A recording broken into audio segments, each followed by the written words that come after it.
Hi all, welcome to my channel Srisha crafts. నేనైతే one more key chain craft తోటి అయితే వచ్చేసాను. నేను తీసుకోవడమే హార్ట్ షేప్లో ఉన్న కీ చైన్ అయితే తీసుకున్నాను. దానికైతే ఫస్ట్ వైట్ కలర్ది నేను పెయింట్ అయితే యాడ్ చేసేసాను. అది మొత్తం డ్రై అయిపోయిన తర్వాత ఇక్కడ నేను హార్ట్ షేప్లో పెన్తో అయితే డ్రా చేసుకున్నాను. ఒక్కొక్క లేయర్కి ఒక్కొక్క కలర్ వేద్దాము అని చెప్పి ఫస్ట్ అయితే నేను రెడ్ కలర్లో కొంచెం వాటర్ మిక్స్ చేసి కొంచెం అది డార్క్ షేడ్ని లైట్ షేడ్ వచ్చే విధంగా చేసేసి అదైతే ఫస్ట్ బయట లేయర్ అయితే అది వేసాను. నెక్స్ట్ వచ్చేటప్పటికి ఇంకా ఫర్దర్గా మళ్ళీ ఇంకా వేరే కలర్స్ అయితే నేను ఇక్కడ చూస్ చేసుకున్నాను. రెడ్, ఎల్లో, బ్లూ అండ్ మళ్ళీ అగైన్ రెడ్ అయితే నేను చూస్ చేసుకున్నాను. అందుకోసం అని చెప్పి ఇది చూడడానికి కొంచెం వైబ్రెంట్గా చాలా హెవీగా అనిపించింది చూడడానికి లుక్స్ వైజ్.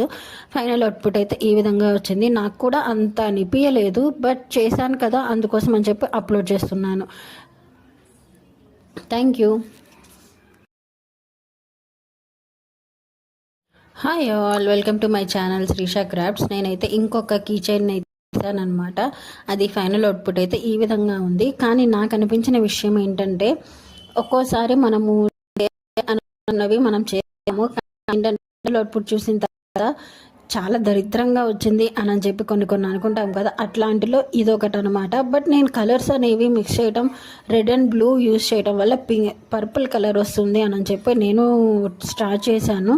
బట్ అన్ఫార్చునేట్లీ అది పర్పుల్ కాస్త డార్క్ షేడ్ పర్పుల్ అయిపోయేటప్పటికి అది బ్లాక్ కలర్లా అయిపోయింది. ఇంకా దాన్ని ఎలా చేయాలో కూడా నాకు అర్థం కాలేదు.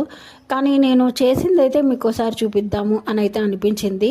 ఇదైతే కంప్లీట్గా అస్సలు బాగాలేదు, నేనే చెప్పేస్తున్నాను. కొన్నిసార్లు ఇలా జరుగుతాయి, మనం ఏం చేయలేం, అడ్జస్ట్ చేసుకోవాలి. మీరు కూడా అడ్జస్ట్ చేసుకోండి, కానీ చేయండి. చూడండి, ఒక్కసారికి చూడండి. Thank you. సబ్స్క్రైబ్. అరే బాబు, నచ్చకపోతే చూడకండి రా, మళ్ళీ తిట్టుకుంటారా, తిట్టుకోకండి. నచ్చకపోతే చూసేయండి, జస్ట్ స్కిప్ చేసేయండి. సింపుల్ కదా, జస్ట్ అలా పైకి స్వైప్ చేస్తే అయిపోతుంది, కానీ తిట్టుకోకండి.